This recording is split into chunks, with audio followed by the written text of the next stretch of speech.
On vit une époque extraordinaire. Je pense que ça fait 3000 ans que nos ancêtres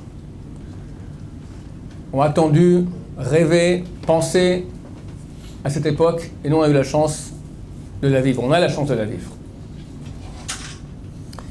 La Torah raconte que le peuple d'Israël, s'il se comportera mal, sera chassé de sa terre. Ce fut le cas. Comme on le voit dans les prophéties de Deutéronome 28, de Parashat Kitavo, on sera expulsé de la terre d'Israël, on sera disséminé dans le monde entier, on sera expulsé de pays en pays, on n'aura pas de repos pour la plante de notre pied, on parle de nous sans cesse, on sera persécuté sans cesse, très longtemps. Dans Parashat Nitzavim, la Torah nous dit, mais à la fin, on revient en terre d'Israël. La Torah parle 2-3 versets, pas plus. Les prophètes en parlent abondamment.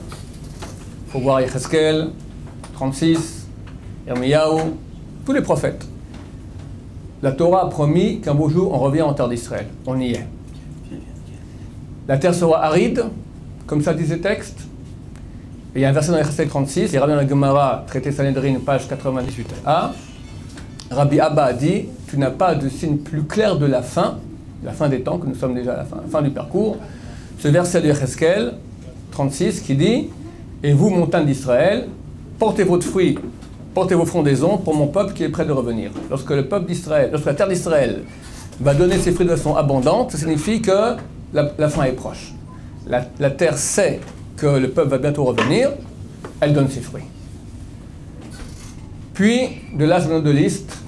Comme le dit le Rambam, c'est marqué dans la Torah aussi, là-bas dans Parashat Nitzavim, à la fin, Am Israël fera tchouva. Lors de la création de l'État d'Israël, il y avait 200 familles religieuses ici en terre d'Israël. Et les projections réalistes disaient dans 20 ans, il n'y aura plus personne. C'est un pays gauchiste, un pays socialiste, non-croyant, athée.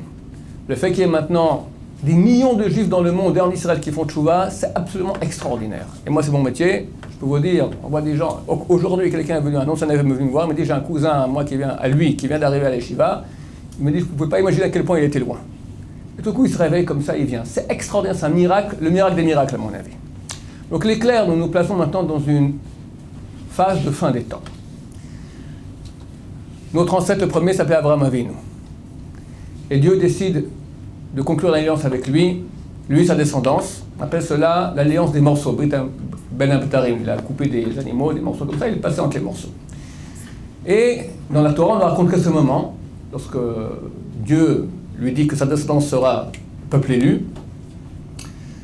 Tout à coup, Emma Chashecha Gdola Nofelet Alav. Emma Chashecha Gdola Nofelet Alav. Emma, une épouvante. Chashecha Gdola, de grandes ténèbres. Nofelet Alav tombe sur lui. Qu'est-ce qui se passe? Il a vu l'exil. Il a vu combien de souffrances. Il a vu combien de pogroms. Il a vu la Shoah, il a tout vu. Et Chazal, c'est Pirkei Rabbi Eliezer, c'est le plus vieux des Midrashim que nous avons, il date d'il y a 2000 ans. Pirkei Rabbi Eliezer Agadol, le grand Rabbi Eliezer, c'est le premier rabbin qui est cité dans la Mishnah, le premier rabbin qui est cité dans la Gemara, on l'appelle Rabbi Eliezer Agadol. La Kabbalah dit que c'était un Gilgul de Moshe Rabbeinu. Il a écrit un Midrash, s'appelle Pirkei Rabbi Eliezer. Il dit que chacun des mots de ce verset exprime un des autres peuples auxquels ils seront confrontés durant l'exil. Il y a eu 4 peuples et un 5e. Je dis 4 parce que 4 en exil, un 5e en fin d'exil. Emma signifie l'épouvante. Ça correspond à Édom. Édom, c'est le monde occidental. Pourquoi Emma? Dans Daniel fait un rêve. Et là-bas, il voit 4 bêtes terribles. Et une s'appelle Chaya Emtani, une bête épouvantable. Ces 4 bêtes correspondent à chacune à une autre royauté. Elle correspond à Édom. Édom, le monde occidental. Nous savons bien que la royauté qui nous fait le plus de mal durant l'histoire et le plus épouvantable, c'est le monde occidental. On a commencé par les Romains, puis toute l'histoire, l'Inquisition, les croisades, et pour finir la Shoah, tout ça où aime ton prochain comme toi-même, disait l'autre, leur version à eux. Emma, Chashecha, obscurité. C'est quelle royauté l'obscurité? La Grèce. Parce qu'à Hanouka, on allume des bougies pour pour éloigner l'obscurité que les Grecs ont voulu nous faire subir. C'est marqué au Chashrou, Ershichu Anem Shel Israël. Ils ont obscurci les yeux d'Israël. Les ténèbres, c'est la Grèce. Chashecha Gdola, grande. C'est qui grande, dit le Midrash? La Perse. Pourquoi? Grande chose ils ont fait que de vouloir vendre un peuple pour un peu d'argent. Haman est prêt, et Assuérus, le roi de Perse, est prêt à vendre à Haman le peuple d'Israël pour le tuer contre un peu d'argent. Gdola Nophelet tombe. C'est qui tombe? Babylonie, qui a détruit le temple de Jérusalem. Le grand temple, le premier était beaucoup plus important que le deuxième. Là-bas il y avait la Shrina. À cause de lui, on en exile depuis cette époque-là, et on dit que le soukha de David Nophelet, la cabane, la soukha de David est en train de tomber. Depuis cette époque-là, nous sommes en exil. C'est qui a fait tomber cela? Babylonie. Alav, sur lui. C'est qui ce sur lui? Il y a 2000 ans, Rabbi Zera Galol nous dit, sur lui c'est Ishmaël. Ishmaël, le monde arabe. Pourquoi? Il y a un verset dans les Télim qui dit Alav Yatzitz Nizro. Alav, sur lui, Yatzitz, brira Nizro, sa couronne. Couronne de qui? Du Mashiach. Sur Ishmaël, brira la couronne du Mashiach. Ça veut dire quoi? Ishmaël, il est le peuple qui va amener Mashiach. Il va grandir, il va grandir, il va grandir. Le Midrash continue, il dit Sha'alav Tzomer ben David. Sur lui pousse le fils de David. Donc Ishmaël, à la fin des temps, doit tout à coup grandir. On voit que le monde ishmaélite, pour longtemps, c'était pas un monde. Il y avait l'Angleterre, la France, l'Amérique, la Russie. Le monde arabe, tout à coup, il a pris d'importance en quelques dizaines d'années. Phénoménal. Phénoménal. Sur lui pousse le fils de David. Donc quand nous voyons maintenant le monde ishmaélite en train de monter, on voit maintenant l'État islamique, on voit, bon, chacun se dit, qu'est-ce qui se passe là? En tout cas, nous, ça nous réconforte qu'il est en train de monter, Mashiach est sur lui, et à la fin, il va tomber. Ça, c'est le prochain verset dont je vais vous parler. C'est celui qui se trouve à la fin de Chaye Sarah. À la fin de Chaye Sarah, la Torah nous raconte la mort d'Ishmaël. Elle nous dit qu'il a vécu 137 ans, et Pnei Kol Echav Nafal. Comme ça finit par ces mots-là, finit la paracha de Chaye Sarah. En face de ses frères, il s'est étendu. Rachidi Nafal signifie s'étendre. Ça, c'est le sens simple. Donc les peuplades descendantes d'Ishmaël se sont répandues, se sont étendues dans la région là-bas qui est évoquée dans ce verset. Mais Nafal, non, c'est bien ce que ça veut dire Nafal. Ça veut dire tomber. Vient le Balatourim, qui était un des grands rabbins du Moyen-Âge, qui a fait un commentaire sur tous les chromages et ce commentaire, et il dit, juste après ce verset commence le Parashat Toldot, qui nous dit voici les engendrements, la descendance de Yitzhak ben Abraham. Pour nous dire, pourquoi on a juste composé les deux, pour nous dire, lorsque tombera à la fin des temps Ishmaël, alors viendra le Mashiach, qui est le descendant de Yitzhak ben Abraham. Donc quand on voit Ishmaël tomber, ça veut dire qu'il faut se préparer, faire tchouva, parce que quand Mashiach vient, il faut faire tchouva, il faut être réglo, super réglo, c'est fini. On peut plus, on fait tchouva tant que Mashiach ne vient pas, on peut encore faire tchouva. Dès qu'il est là, c'est trop tard. Est-ce qu'il tombe, Ishmaël? C'est extraordinaire. C'est extraordinaire. Les projections géopolitiques, il y a 40 ans, disaient l'État d'Israël n'a aucune chance de survie au Moyen-Orient. Un petit peuple, à l'époque, de 4 ou 5 millions, face à 300 millions d'Arabes. Alors c'est vrai qu'ils sont moins calés, on va dire, d'accord, au niveau technologique, etc. Mais quand même, ils rattrapent. Ils sont armés. 300 millions contre 5 millions, tu ne peux pas tenir. Tout le monde a dit, ça sera terminé, fini. Mais Dieu dit, vous dites fini, moi je ne dis pas fini. Et qu'est-ce qu'il fait? Extraordinaire. Ça a commencé par l'Irak. Vient l'Amérique détruire l'Irak. Je me souviens quand moi j'ai fait l'armée, à l'époque j'ai fait l'armée en 80, il y avait la guerre, pendant 8 ans il y a eu la guerre entre l'Iran et l'Irak. Donc le général nous a dit, vous pouvez vous imaginer quel bonheur c'est pour nous. Ce sont des centaines de divisions de tanks, des millions de soldats qui se battent, qui eux ont comme ennemi commun nous et se battent entre eux. Pour finir, donc l'Irak c'était une puissance super grande. Bush, le père, vient d'Amérique, les soldats, pour éliminer l'Irak. Après le printemps arabe, qu'il y a eu un été, qu'il y a eu un automne, qu'il y a eu un hiver, printemps arabe, tu parles. C'est la mort du monde arabe, la Tunisie, puis la Libye, et puis l'Égypte, et maintenant la Syrie. C'est peut-être nos pires ennemis. Terminé. C'est extraordinaire. Donc, Tous les ennemis qui nous entouraient, ces 300 millions, alors qui reste? Il y a un peu Hezbollah qui est en baisse de régime, l'Iran aussi. On n'a pas de souci, on a passé Pharaon, on a passé les Grecs, les Romains, les Byzantins, on passera aussi cela, jusqu'à la fin. Cette fin, elle n'est pas facile. Chazal, donc sage de mémoire bénie, parle de douleur d'enfantement du Messie. C'est comme un enfantement, les dames savent, bien qu'il y ait la péridurale, c'est un truc israélien, boré péridurale, d'accord, mais quand même, c'est douloureux. Si on ne fait pas de tchouva, ça sera terrible. Si on fait de tchouva, ça pourra aller vers Hachem. Mais c'est un accouchement. Aucun accouchement n'est facile. On a une prophétie dans la Torah du plus grand prophète de l'histoire, Goy, non juif, Bilam. Comme l'histoire le raconte dans Parashat Balak, Bilam vient par 3 fois maudire le peuple d'Israël, Dieu fait un miracle et il y a une bénédiction qui sort à la place de la malédiction. Balak le roi, qui a payé très cher les services de Bilam pour venir maudire, est furieux. Et il se met à insulter Bilam, et Bilam commence à parler sur lui, et pour finir, finit avec une prophétie sur la fin des temps. Cette prophétie finit par le verset suivant. Oi, malheur, mi yirye misum mo'el. Qui pourra survivre lorsque Dieu va amener tous ces événements? Oi, je parle, c'est la fin des temps. C'est dur, c'est un accouchement. Il est écrit dans Zacharie fin 13, début 14, enfin, ça commence à la fin 13, et ça continue après en début 14, parce que ce verset est dans fin 13, Zacharie, qu'il y aura une guerre terrible. 2 tiers de Haaretz, de la terre, vont disparaître. Et le tiers qui reste, Dieu va l'affiner comme on affine l'argent et l'or. Ça va être terrible. C'est quoi Haaretz? Marlock, il y a différence d'opinion chez les commentateurs. Il y en a qui disent Haaretz, comme en hébreu, Ephata, Ba'aretz. Je suis ici sur la terre, avec la terre d'Israël. Ils disent non, Haaretz, on parle du globe, le monde entier. Je ne sais pas comment ça va être, je ne suis pas prophète. Mais en tout cas, facile, ça ne peut pas être.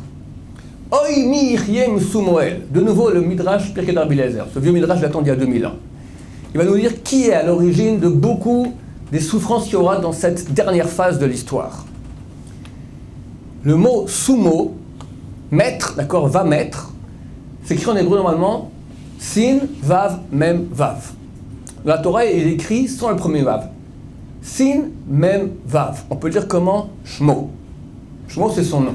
Oi, malheur à celui dont le nom est El. El, c'est le nom de Dieu. Dit Pirkei Rabbi Eliezer, il y a 2 peuples sur terre qui sont branchés avec Dieu. Un Israël, l'autre Ishmaël. Pourquoi? Les 2 sont descendants d'Abraham Avinu. Les 2 sont circoncis. Les dieux adorent un Dieu unique. À part ça, on n'a rien à voir ensemble. Mais il y a ces points quand même qui sont communs. Eux seront à l'origine du Oi, du malheur de la fin des temps. Donc au moins on voit à peu près comment ça se passe. On voit qu'il y a un danger, mais on ne peut pas ne pas voir la main clémente de Dieu sur Am Israël. Il est vrai qu'on a vécu un exil terrible, une Shoah terrible, il y a presque 25 000 Israéliens qui sont morts dans les guerres d'Israël, il y a des attentats sans cesse, mais il y a néanmoins du miracle quotidien. Il est écrit à la fin du prophète Yoël, qui parle, Yoël c'est presque 4 petits chapitres, parle tous de la fin des temps. Le dernier verset est le suivant, donc c'est la fin de la fin des temps. Veniketi damam lo niketi. Je vengerai le sang que je n'ai pas encore vengé. Bachem shochen betzion. Et Dieu demeure à Sion. Ça veut dire quoi? Où est le rapport entre le début et la fin? Dieu va venger le sang des Juifs qui a été versé dans le pays d'exil. Et quand on parle maintenant du dernier exil, on parle de l'exil d'Ishmaël, enfin de la confrontation avec Ishmaël. Et on le voit. On ne peut pas dire qu'on ne le voit pas. Comment Dieu maintenant est en train de régler les comptes. C'est extraordinaire. La Syrie, c'était notre pire ennemi. Combien de prisonniers étaient torturés là-bas? Des trucs terribles. Et maintenant, ceux qui se déchirent. On n'est pas pour. Mais néanmoins, on voit la main de Dieu, c'est clair. Et ici en Israël, Vachem Shochen Betzion, Dieu demeure à Sion. Shochen, c'est la Shrina, la présence divine. La présence divine se trouve en Israël. Les commentateurs disent, lorsque les ennemis d'Israël verront, de toute façon anormale, eux sont en baisse de régime. et Israël va monter, et ils sentent que c'est leur fin, ils vont vouloir se venger pour dire, si on ne crève pas tout seul, on va faire couler aussi Am Israël avec nous. Dieu dit, Vachem Shochem, je demeure à Sion. Il y aura pas Kippat Barzel, pas le dôme de fer, un dôme de lumière. Un dôme de lumière qui protège Am Israël. On va regarder maintenant quelques petites images. On va voir, l'année passée, on est bientôt un an de cela, bordure protectrice, Souketan, les miracles extraordinaires qu'on a vécus. On this day that there was supposed to be a ceasefire, that Israel was 8 days into the war, there had only been an aerial campaign, and Israel was convinced there was going to be a ceasefire. The Hamas had assured the Egyptians, the Americans, and the Israelis through the Turks and the Qataris that yes, they were going to accept this ceasefire. A half hour before the ceasefire begins, they open up with a barrage. It was something like 120 rockets that day. I remember that. That was really sleight of hand to take our attention off of what they were going to do that afternoon. That afternoon, they were going to launch their first terrorist tunnel attack. Several days before, there are a group of religious Jews from Bnei Brak who have a small factory that makes what's called matzah shmura. Matzah shmura means literally watched over matzah. It's like the uber kosher matzah for Passover, which has to be watched over from the time the first seeds are planted. They have to be planted according to all the biblical strictures. They're watched over all during the growing process. And every seventh year, the land has to lie fallow. The land gets a Sabbath as well. It's a sabbatical year. So this group of religious Jews was looking for a large field of very green, unripened, tall wheat that they could harvest immediately and store for 2 years, because next year there won't be any wheat. They look all over Israel. They can't find anything that meets their needs. Finally, down in an area called Otef Azah, which is like the envelope of Gaza, right on the border, they find acres and acres of a wonderful field, 5 feet tall, super green wheat, planted according to all the biblical strictures. And they go to the farmers and they say, we want to make a deal to harvest all of it right now. And the farmers said, well, you know, we want to make sure we get the price for it that we would pay in September. And they haggle back and forth, and they say, it'll be a good deal for you. You won't have to work these extra 2 months, no irrigation, no upkeep costs. Just the expense of growing it, they won't do out. And you won't have to sell it piecemeal. We'll take the entire crop. You won't have to sell a little here and a little there. But we must harvest today, because every day that goes by, we're losing the ability to store it for 2 years. We want it at its greenest state. We're right now less than 3,000 meters from the border. That's a closed military area. It's the closest we've been so far. On the border. Close to Gaza land right now. Yeah. As you can see, this field's been harvested and plowed under already. 2 days after they harvest the field, 13 Hamas terrorists pop up from a tunnel right in the middle of the field. In the middle of the field. And if you take a look over here, you'll see, not revealing any military secrets, everybody knows it, there's eyes in the sky, there's an observation balloon. Right, it's like a, I wasn't sure what that was at first. There are cameras all along this area, and there's a unit of female soldiers, all female, all girls, who watch monitors 24 hours a day, because boys don't have the same powers of concentration. No, they don't. When they popped up, as they come up out of the tunnel, they do a ninja somersault and then look around going, where the heck's the wheat field? This was supposed to be our camouflage. Yeah, it's amazing. Instead of being invisible, they're now visible to everything. They're totally exposed. A 19-year-old girl sees them. She immediately sounds the alarm. There's an aerial asset that engages them, hits them with a missile. We have a special ready response team that engaged them within 90 seconds. Half the terrorists were killed, the other half the terrorists were driven back down into the tunnel. And every newspaper account that you'll find will tell you, but for those religious Jews who were following biblical strictures, we would have had a disaster. Grâce à la Shemitah, Baruch Hashem, ceux qui sont chômeurs Shemitah, qui gardent la Shemitah, entre autres, Dieu nous protège, Baruch Hashem. C'est clair que cette présence divine, des miracles qu'on a vus et qu'on va voir, Dieu nous aime. Mais il ne nous aime pas forcément parce qu'on fait des bons falafels, on a des belles plages comme ici à Netanya, où on est fort en high-tech. Dieu nous aime parce qu'on est le peuple d'Israël, le peuple de la Torah, on étudie sa Torah, on pratique sa Torah. Il faut bien comprendre et bien se renforcer, parce que bien que Dieu fait des miracles, il y a hélas quand même, il y a des blessés, il y a quand même des morts. Il y a la gifle avec la caresse. Mais on pourrait même éviter toute gifle, ça dépend de nous. Nous sommes dans quelques jours, le 12 juin, il y a exactement 1 an, ont été kidnappés les 3 garçons qui, on ne savait pas, ont été exécutés immédiatement après leur kidnapping.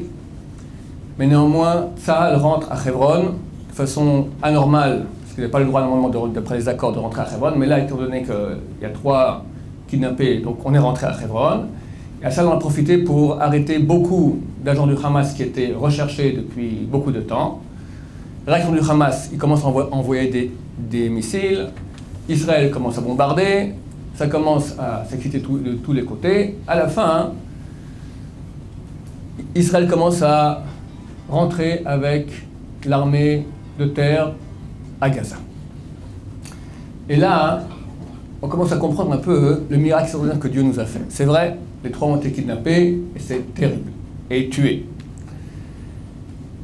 Mais par le fait que les missiles du Hamas ont fait presque aucun dégât en vie humaine, le Hamas a dû dévoiler un secret qu'il ne voulait pas dévoiler.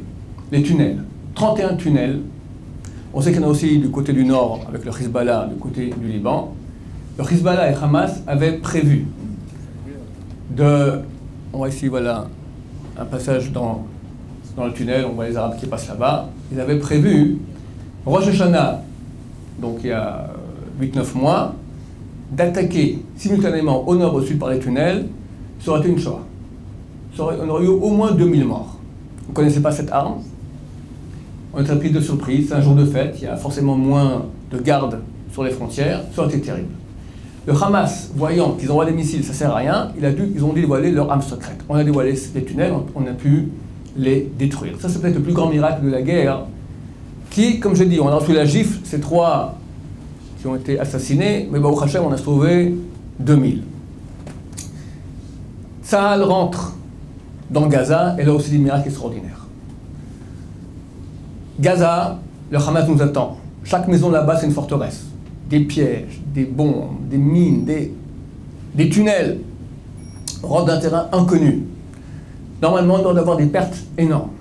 Et des miracles extraordinaires. Un des miracles qu'on va voir tout de suite, c'est un des commandants d'une certaine unité de choc de l'armée qui, durant la nuit, arrive en rampant dans un terrain dégagé, donc dangereux, non protégé, face aux objectifs du Hamas qu'ils devaient conquérir.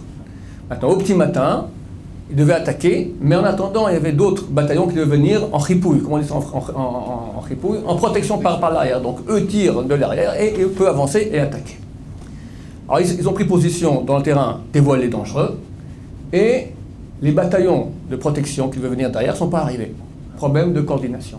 Maintenant, le petit matin va se lever, on est là, faire marche arrière, c'est trop tard, on va commencer ici, de façon dévoilée, on est mort, c'est cuit.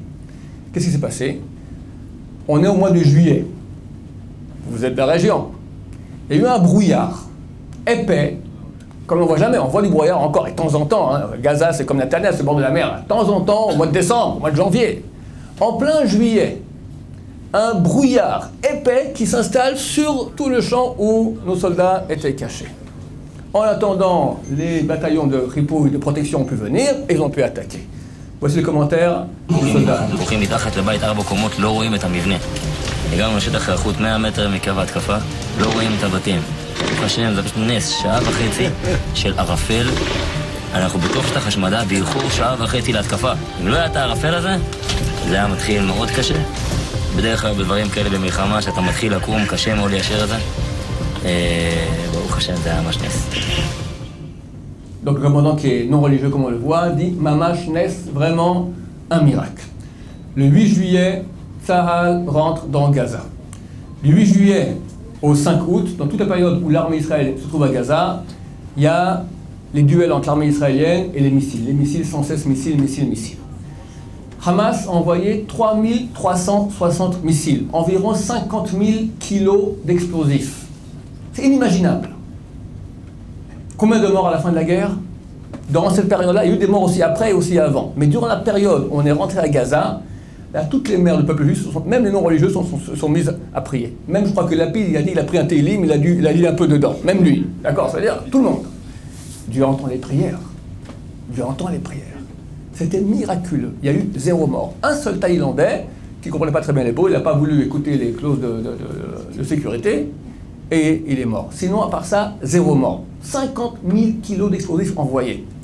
Maintenant, on sait qu'ils ne savent pas très bien viser, on sait que ce n'est pas des bonnes qualités, mais quand même, je veux dire, ce sont des bombes meurtrières. Comment ça se fait? D'abord, 475 missiles sont tombés sur Gaza. Je ne sais pas si ils ne savent pas viser, ou le bon Dieu, il a pris le missile, zip, retour. Il y en a qui ont explosé même, ils ont à l'hôpital Shifa, un des grands hôpitaux de Gaza, ils ont là-bas une rampe de lancement de missiles. Et bien le missile a explosé là-bas, boum, allez, 10 morts dans l'hôpital. Un autre tombé à Rafah, 8 morts. Un autre missile est tombé, en Israël il y avait beaucoup de protestations contre Benjamin Netanyahou. Pourquoi est-ce que pendant qu'eux nous envoient des missiles, nous on leur fournit toute l'électricité? On est en guerre, ils nous tuent, tu coupes l'électricité. Netanyahou n'ose pas à cause de d'Ad Kahal, l'opinion publique, tout ça. Ok, qu'est-ce qu'il a fait Hachem? Pas de problème. Il prend un missile il le fait un peu dévier sur la centrale électrique de Gaza. 70% de l'électricité de Gaza s'est arrêtée. Baruch Hachem, pendant une semaine. Et des fois, tout simplement, le bon Dieu qui fait des miracles, comme on va voir ici, il lance un missile, le mortier, et zloup, Dieu est grand, effectivement.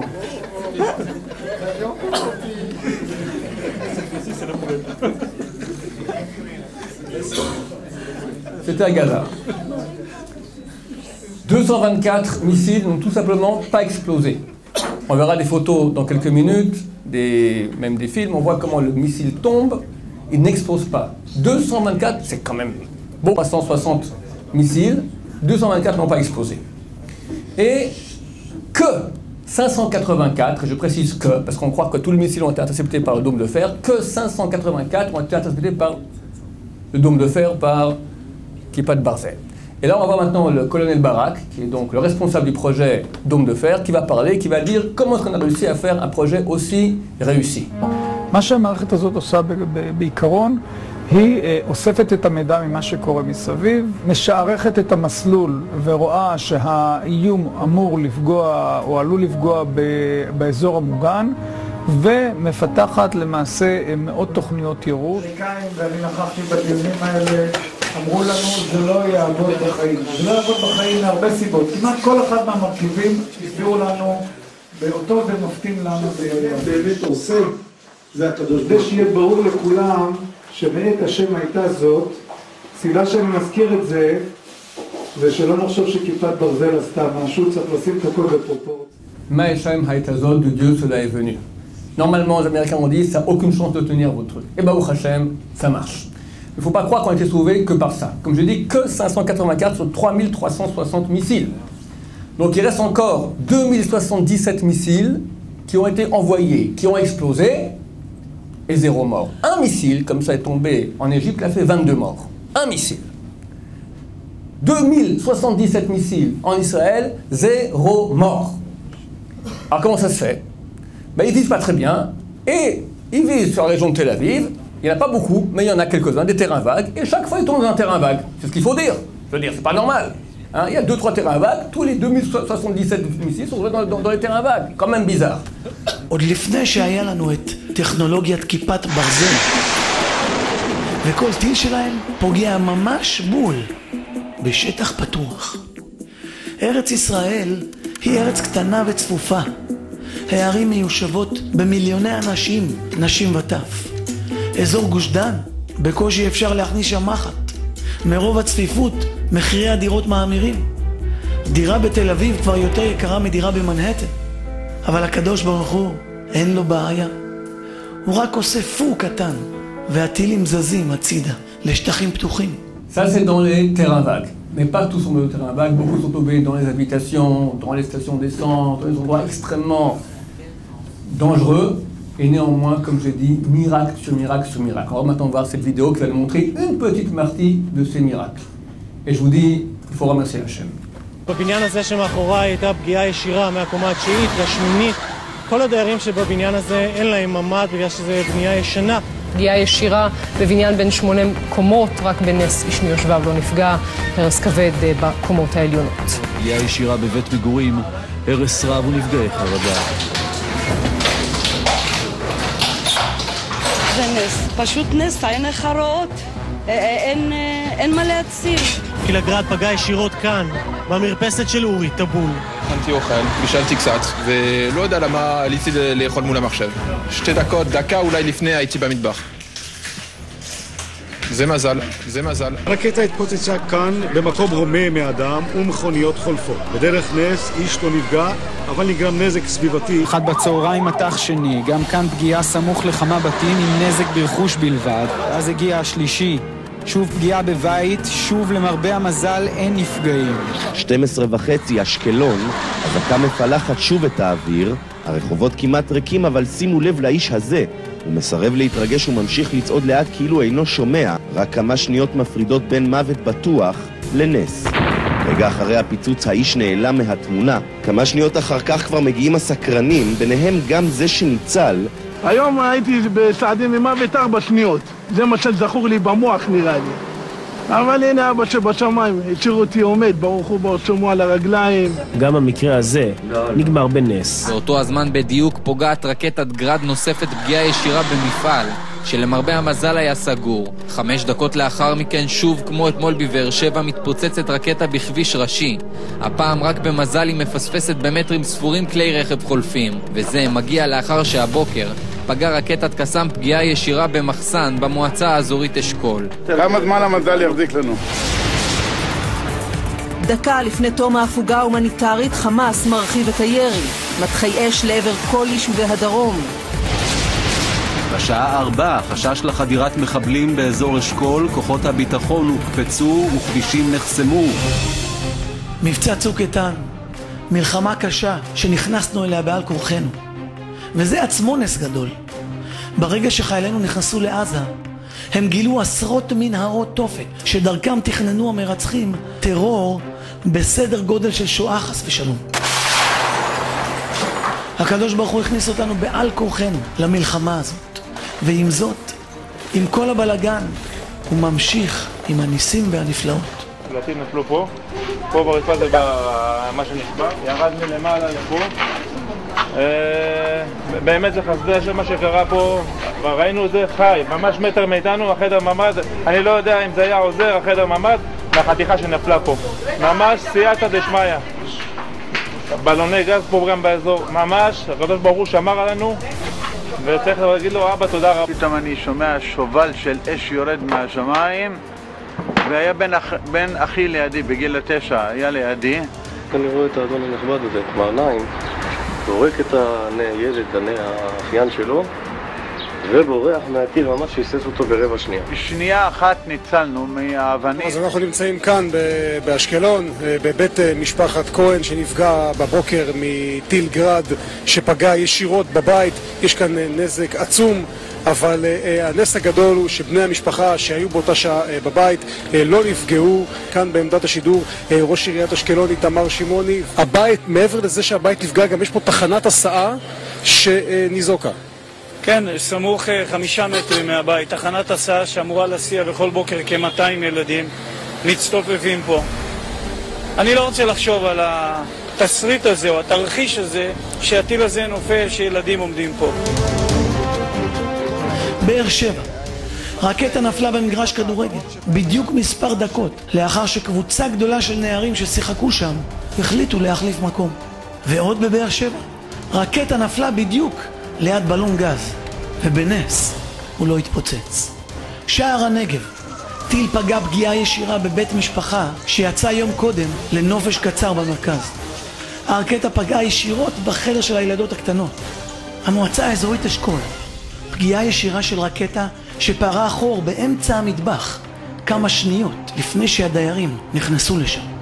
אשדוד, רצף אזעקות נשמע בעיר במהלך השבוע, כשהטילים נוחתים בזה אחר זה, כמעט ללא הפוגה. אזעקה רודפת אזעקה, ונס רודף נס. רקטה נפלה בעיצומה של חתונה המונית שהתקיימה באחד האולמות בעיר. הרקטה נפלה בחנייה, מטרים ספורים מן העולם עצמו. ברוך השם, אין נפגעים. באותו שבוע רקטה פגעה במרכז קניות ידוע בעיר. בדרך כלל המקום הומה אדם. ברוך השם, אין נפגעים. פגיעה ישירה במקווה של בית כנסת ידוע בעיר. הפעם המקווה היה סגור ליומיים לרגל שיפוצים. רקטה נפלה בתחנת דלק באשדוד וגרמה לבעירה של מכלית דלק שהכילה 30,000 ליטר בנזין ועוד 100,000 ליטר מתחת לאדמה. חשש גדול לפיצוץ שיכול היה לגרום לנזק עצום ממדים שעוד לא היה כמותו. כך אמרו הכבאים כשסיכמו, היה כאן נס גדול. ראשון לציון, מטח כבד של רקטות נפל על העיר ביום שני. אחת מהן פגעה פגיעה ישירה בגג בית ספר, כשהרסיסים מתפזרים בכל שטח בית הספר, כולל הכיתות, וברוך השם, אין נפגעים. ועוד בראשון, טיל של כיפת ברזל נפל כ-30 סנטימטר ליד מקבץ של 6 בלוני גז, באזור צפוף ומיושב, ובנס לא התפוצץ. כפר שלם, רקטה פגעה פגיעה ישירה, בדיוק בחדר בו שהתה באותו הזמן בעלת הבית, שבדרך נס יצא מן החדר דקות ספורות קודם לכן. תל אביב, אחד ממפעילי כיפת ברזל באזור המרכז מספר, ראינו טיל שלפי כל החישובים הוא פוגע ישירות במגדלי עזריאלי, המאוכלס באלפי אזרחים. שלחנו 2 טילים של כיפת ברזל לעברו, ושניהם פספסו אותו. נלחצנו, התחלנו להזיק אמבולנסים ומשטרה, התכוננו לגרוע מכל. מספר שניות לפני שהטיל הגיע לבניינים, באה לפתע רוח מזרחית והסיטה אותו מערבה אל כיוון הים. קפצתי מרוב התרגשות וקראתי, יש אלוקים, יש אלוקים. בחולון, טיל פספס ילד ברבע שנייה. מנס ציונה, טיל נפל באמצע כביש סואן. ברוך השם, אין נפגעים. חייל ניצל ממוות בטוח לאחר שקליע שנורה לעברו נתקע ברימון שהיה עליו. בדרך נס הרימון לא התפוצץ. 300 חיילי גבעתי התאספו להדרכה בשטח כינוס מחוץ לעזה, כשלפתע פצצת מרגמה נופלת במרכז שטח הכינוס, ובנס הפצצה לא התפוצצה. etc., etc., etc. On ne peut pas ne pas être ému. Moi, quand j'ai vu ce cours-là, j'ai préparé, j'étais tellement ému. Combien le miracle Dieu fait avec nous. Qu'il Hashem Amloucha Moshe Bagoïm. À Dieu appartient le royauté, c'est le roi du monde. Moshe Bagoïm, il gouverne les peuples. Ils veulent notre fin, et après 3500 ans, on est encore toujours là. Comment ils expliquent ça? Alors, c'est intéressant de voir ici, je vous amène une citation qui vient de Memri TV, l'Observatoire du Moyen-Orient. C'est un extrait d'un discours de Mehdi Taeb. Qui est Mehdi Taeb? Le président de l'équipe de réflexion Hamar du dirigeant iranien Al-Khamenei est considéré comme son proche, a prétendu le 13 avril que les Juifs possédaient le pouvoir de sorcellerie le plus puissant du monde. On voit qu'on veut attaquer, on voit que normalement il y a des statistiques, on sait qui, quoi, comment, et tout part en cacahuète. Forcément, Dieu est avec nous, pensent-ils eux, d'accord? Donc que font les Juifs? Ils ont une sorcellerie, mais contre Dieu lui-même, alors regardez qu'est-ce qu'il va dire. Les Juifs ont toujours eu pour l'habitude de s'adresser à des devins dont la source d'inspiration provient des étoiles et de l'astronomie, ou d'actes de sorcellerie qu'ils ont appris grâce à leur contact avec différents peuples au cours de l'histoire. Selon leur conception, il est possible de contrôler la nature et le monde, et même les décisions divines par des méthodes de sorcellerie. Nous on répondra toc toc, c'est tout, voilà, avec toi. Comprenez de quel côté se trouve Hachem. Et vous aussi faites chouva, pourquoi pas. Mais nous, quand on voit des miracles pareils, qu'est-ce qu'on doit dire à Dieu? La Gemara dit, il y avait un des plus grands rois d'Israël, il devait être Mashiach, il s'appelait Hizkiyahu. Il aurait dû être Mashiach. Pourquoi il n'a pas été Mashiach? Parce qu'il n'a pas fait une shira, il n'a pas chanté à Dieu. Quand on nous fait des miracles, il faut au moins dire merci. Dieu est le roi du monde. Je pense qu'il faut remercier Hachem. On va peut-être le faire maintenant tous encore. Lui dire à quel point il est notre roi. Nous le remercions. On le remercie pour le passé. Et on crie et on le supplie pour le futur qu'il vienne à notre aide et qu'il continue encore à être notre roi avec tellement de clémence et de miséricorde.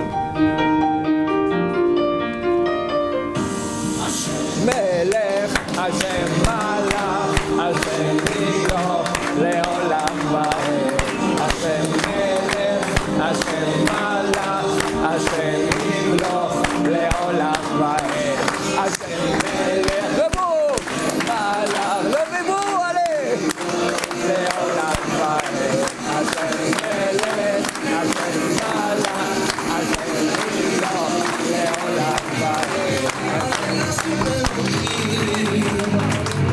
Ok, c'est bon, Chazak Baruch.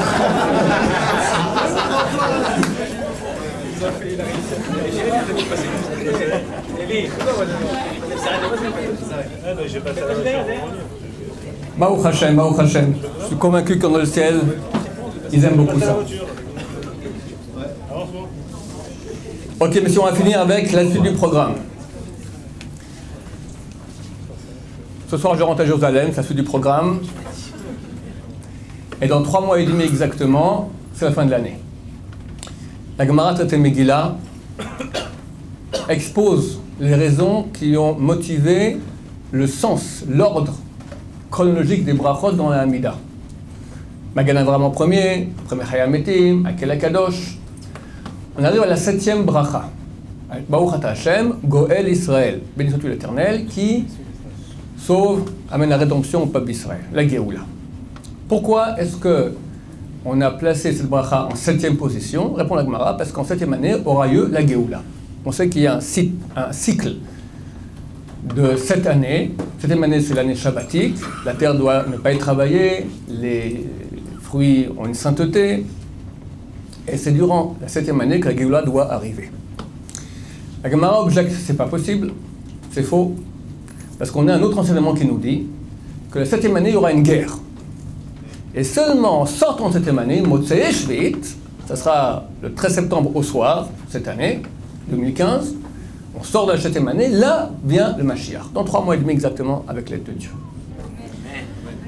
Donc d'après la Gemara, une guerre doit éclater. Aujourd'hui, si on regarde les tensions géopolitiques, si on regarde la situation économique qui est au bord du crash, il y a tout, même les goïms, les grands analystes qu'on ne médiatise pas, mais je suis au courant par des gens qui m'ont mis au courant, qui ont déjà prononcé, il y a actuellement toutes les recettes pour une 3e guerre mondiale. Le Chavetz Chaim, qui est le plus grand rabbin du siècle dernier, il est en 1933. Il a dit après la Première Guerre mondiale, il y a eu une Première Guerre mondiale effroyable. Mais sachez, a-t-il dit, il y aura bientôt une 2e guerre, par rapport à laquelle la première ne sera qu'un petit jeu d'enfant. Et après la 2e, il y aura encore une 3e guerre mondiale, par rapport à laquelle la 2e ne sera qu'un jeu d'enfant. Les 2 rabbanim qui ont entendu ça de la bouche de Chavetz Chaim et qui ont répété, ont dit, à notre avis, il s'agit d'une guerre spirituelle, entre le mal et le bien. Et effectivement, il y a une guerre terrible aujourd'hui. Une guerre terrible. On voit à quel point il faut se battre pour que nos enfants restent dans la Torah, que pour chaque mitzvah, à quel point les serrats, ils se déchaînent. Mais, si on prend le sens simple, pshat, si Chavetz Chaim a dit 2 guerres, c'est des guerres physiques, il y a lieu de croire que la 3e aussi sera une guerre physique. Donc je ne suis pas prophète, je ne sais pas ce qui va se passer, mais si cette année est la bonne, et on espère que c'est la bonne, normalement il y a une guerre qui se prépare. J'espère qu'elle va éclater 2 heures avant la fin de l'année, parce qu'on n'a pas envie de tenir le coup 2 mois dans les abris. Mais tout est prêt pour qu'il y ait une guerre qui se prépare. Et on doit être prêt pour cela et faire tchouva, se renforcer. Et c'est écrit dans la Gemara, que doit faire l'être humain pour être sauvé des douleurs d'enfantement du Messie? La Gemara répond 2 choses. Il y a Sot Torah ou Gmilut Chasadim. Qu'il soit affairé en étude de Torah et dans l'entraide. Affairé. C'est pas il va à 1 heure, de temps en temps, Shabbat, écouter le rabbin Simon à la synagogue, comme ça il est tranquille. Affairé. Chaque seconde on peut étudier, il faut étudier. Et Gmilut Chasadim, s'entraide, aider le chesed. Le Gemara dit, il y a un rabbin qui s'appelle Rabbah, qui a dit que le Mashiach ne peut pas être présent quand il viendra, tellement ça va être terrible. Son élève Abaye lui a demandé, pourquoi est-ce que tu t'inquiètes? On sait bien qu'il y a cet enseignement de Rabbi Eliezer qui dit que pour être sauvé des douleurs d'enfantement du Messie, il faut être affairé en Torah, en Gmilut Chasadim, en entraide, et toi tu as les 2. Il dit Shema Egro Machet, peut-être le péché va faire que malgré tout, ça sera terrible. Et il faut une 3e chose, il faut qu'il n'y ait pas de péché. Il y a des péchés, mais il y a la tchouva. Chacun d'entre nous doit faire son mea culpa, regarder qu'est-ce qui ne va pas chez lui, dire à Dieu, je regrette, je change. Commencez on ne peut pas devenir tous les grands sadikim du jour au lendemain, mais commencez au moins, au lieu d'être dans la baisse ou dans la stagnation terrible, montez. Et même si tu montes, monte encore en plus. On est peut-être, mesdames, messieurs, dans la dernière ligne droite, 3 mois et demi. Et sachez que les choses avancent. Ce matin, j'en donne une chose extraordinaire. Ça m'a mis toute ma journée, j'étais au 7e ciel. lors de la Kedat Yisrak, Dieu vient et bénit Avraham Avinu. Il lui dit Harba et zaracha, vayu kachvei hashamayim vekachol al satayam, v'yirash zaracha et shar oivav. Le Midrash, Bereshit Rabbah, chapitre 56, alinéa 11, dit une bracha pour le père, une bracha pour le fils. La descendance, le fils, la descendance. Le père, tu auras une grande descendance. Innombrable comme les étoiles du ciel et le sable de la mer. Et une bracha pour le fils, V'yirash zaracha et sh'ar oivav. Et ta descendance va hériter le portail de ses ennemis. C'est quoi ce portail? Le Midrash dit là-bas, le portail des ennemis, c'est une ville qui s'appelle Tadmor, qui a été créée par le roi Salomon. C'est marqué ici comme ça dans les chroniques d'Ivra Yamim, et aussi dans Melachim. Une ville qui se trouve en Syrie, à la porte du désert. Sha'ar, le portail, la porte du désert des ennemis, la porte du désert iduméen, c'est Édom, l'Occident, et Ishmaël, arabe. Le Midrash dit, bienheureux celui qui verra la chute de Tadmor. Le 21 mai, donc il y a une dizaine de jours, mesdames, messieurs, cette ville qui s'appelle Tadmor en arabe, mais Palmyre en français, est tombée dans les mains du Daesh, la chute de Palmyre. Alors, des quinzaines de fois durant l'histoire, Palmyre est tombée et il y a eu des chutes. Mais dans la conjoncture des événements que nous vivons aujourd'hui, à mon avis, j'espère qu'on est sur le bon. Palmyre est tombée.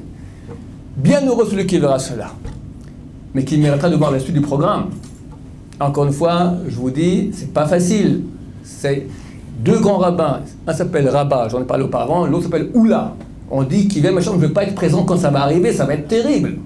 Oula, pourquoi il s'appelle comme ça? Moi je sais parce qu'il a dit Oula, d'accord, Oulala.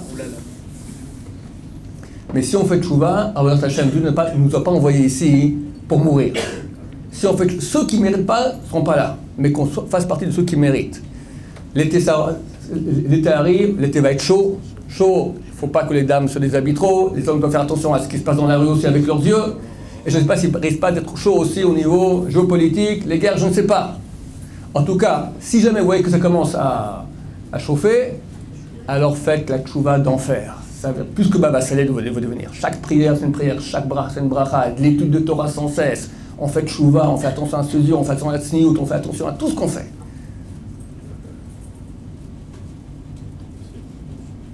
Il est écrit dans le Midrash, c'est Midrash, comment ça s'appelle? Otsar Midrashim Eisenstein.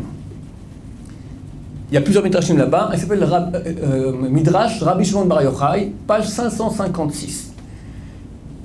Ve'halecha ha'ot, et voici le signe de la Géoula. Ksheipol, quand tombera, Néron Kesar Hamizrachi Shebedamesek, quand tombera le César Néron de l'Orient qui se trouve à Damas. C'est quel est votre avis, un Néron César à Damas? Bachar el-Assad.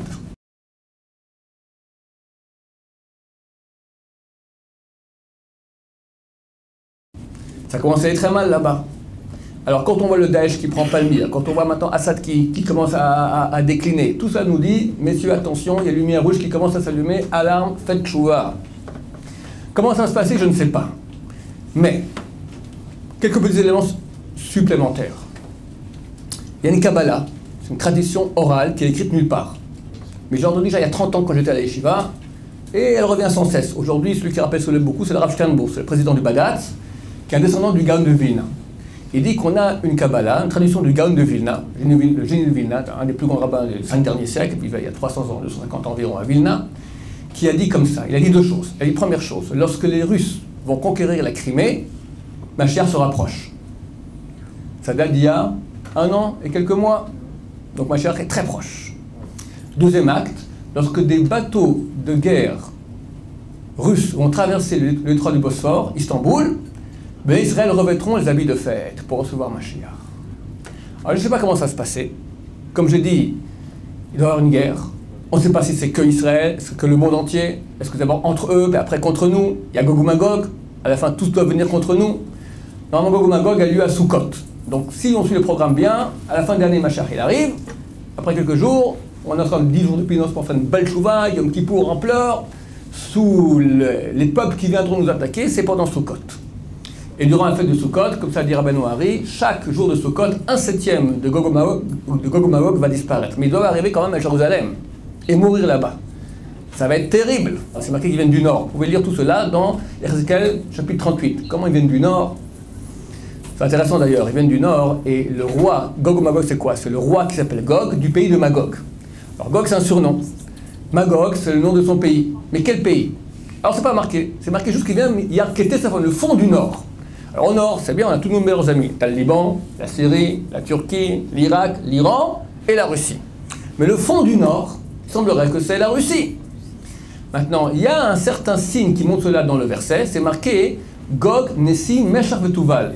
Nessi, Rosh, Meshach Vetuval. Le roi président de Meshach et Tuval. Qu'est-ce que Meshach et Tuval? On ne sait pas. J'ai entendu il y a quelques dizaines d'années, Meshach c'est Moscou. Ça se ressemble. J'ai fait un cours là-dessus il y a quelques semaines sur internet, quelqu'un m'a écrit mais Tuval, mais c'est très clair que c'est Tuval. Tuval c'est la capitale de la Géorgie. Tbilissi, 1 100 000 habitants.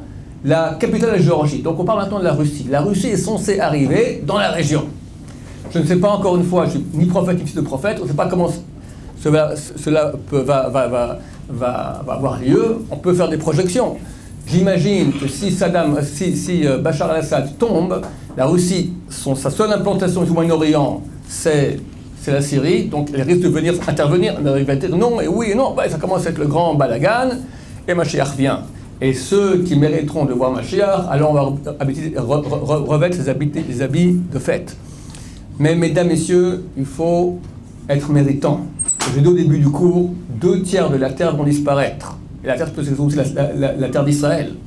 Le dernier tiers, c'est marqué au Tseraftim, Kitzrof, Hakesef et Azav. Je vais l'affiner comme on affine l'argent et l'or. C'est quoi affiner?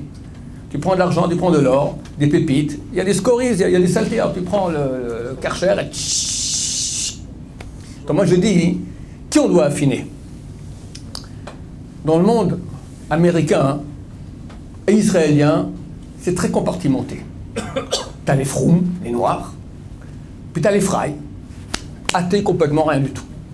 Dans le monde israélien aussi, en gros c'est comme ça. T'as une grande communauté au monde, une seule, c'est des bons juifs. Un cœur en or. Ils adorent la Torah, ils adorent les sadikim beaucoup de fois, et ils font tout moitié-moitié. Les Français. McDo Fish, fait le kidouche, on passe à la télévision. La tziout des femmes, c'est très connu. Même les religieuses françaises en Israël, elles n'ont rien à voir. C'est tziout, mais c'est pas tziout, c'est tziout à la française. C'est moitié-moitié. Le moitié-moitié-moitié. On fait Shabbat, après on va à la plage à Netanya. C'est exactement ça. Utzeraftim, je vais les affiner. C'est qui Utzeraftim? Les lettres Utzorfatim. C'est eux qu'il faut affiner, mesdames, messieurs. Je ne sais pas si c'est qu'une blague. Cela nous concerne tous. Qui peut dire, moi je suis prêt pour recevoir Mashiach? On doit faire tchouva. Hashem, je vous bénis, je nous bénis qu'on reçoive Mashiach Berachamim, que Dieu continue de nous protéger comme il a fait jusqu'à maintenant. Beaucoup de sacha à la communauté ici de Rabben Simon. Et une joie pour nous tous et bientôt au Mikdash pour recevoir Mashiach dans la joie. Amen.